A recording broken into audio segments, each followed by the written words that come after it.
Family মনে করেন বলতেছে যে একটা হুন্ডা কিনে দিতে হবে, তারপরে এটা দোকান লই দিতে হবে, যদি নিয়ে দিতে পারো তাহলে তোমাকে মেনে নেব, আর যদি না দিতে পারো তাহলে তুমি আমার ছেলের কাছ থেকে সরে যাও। সে এক বাপের এক ছেলে, তার কোনো ভাই নেই, বোন আছে দুইটা, তার মা বাবা ভাই বোনদের কথা একরকমই, এর কারণে ছেলে মেনে নেই ছেড়ে দিচ্ছে।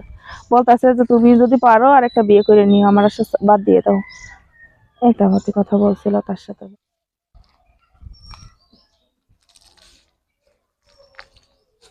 আসসালামু আলাইকুম। ওয়ালাইকুম আসসালাম। ভালো আছেন? আলহামদুলিল্লাহ ভালো। তো এখানে দাঁড়িয়ে আছেন? এখানে দাঁড়িয়ে আছি, ভাবছি আপনাকে দেখে ভাবলাম একটা প্রতিবেদন করি। প্রতিবেদন করবেন? হ্যাঁ। কেন? কেন মানে আগে একটা প্রতিবেদনের মাধ্যমে একটা ছেলের সঙ্গে বিবাহ হয়েছিল, ফোনের মাধ্যমে সেই ছেলে ছাইড়া দিচ্ছে, এই কারণে আবার প্রতিবেদনের সামনে আসছে।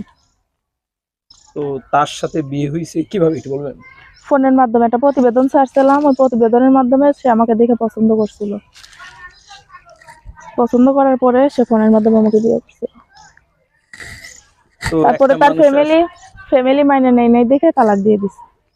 একটা মানুষকে আপনি দেখেননি, তার সম্পর্কে জানেন না, কিন্তু বিয়ে করছেন কেন? বিয়ে করছি তার মনে করো কথায় খুব বিশ্বাস করছিলাম, তাকে বিশ্বাস করে তাকে বিয়ে করছিলাম। তার সাথে আমার দেখা হয় নাই কখনো, তাকে আমি কখনো দেখি নাই, ফোনের মাধ্যমে বিয়ে হয়েছে, ফোনের মাধ্যমে তালাক হয়ে গেছে। তার নাম? সুজন।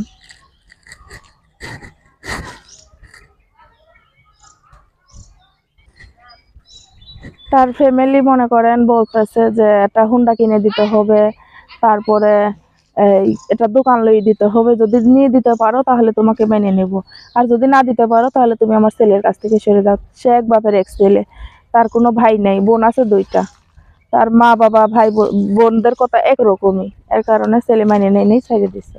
বলতেছে যে তুমি যদি পারো আর একটা বিয়ে করে নিও, আমার বাদ দিয়ে দাও। এটা হতে কথা বলছিল তার সাথে। আমি এখন প্রতিবেদনের সামনে আসার একটাই উদ্দেশ্য, যদি কোনো দেশি বা প্রবাসী ভাই দেখে আমাকে পছন্দ করে, ভালো লাগে, যদি বিয়ে শাদী করতে চায় তাহলে আমি বিয়ে শাদী বসবো।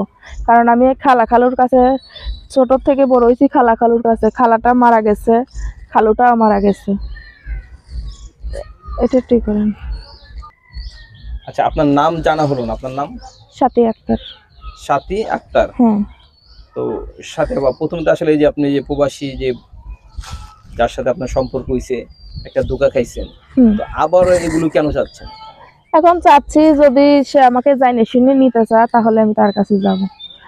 সে তো জানবে যে আমার বাবা মা নাই, খালুর কাছে বড় হতাম, তারাও মারা গেছে, এখন আমি একা।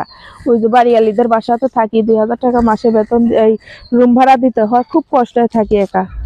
এই কারণে সে যদি জানে শুনে আমাকে বিয়ে করতে চায় তাহলে সেরকম ইচ্ছা থাকলে আমি বিয়ে বসবো।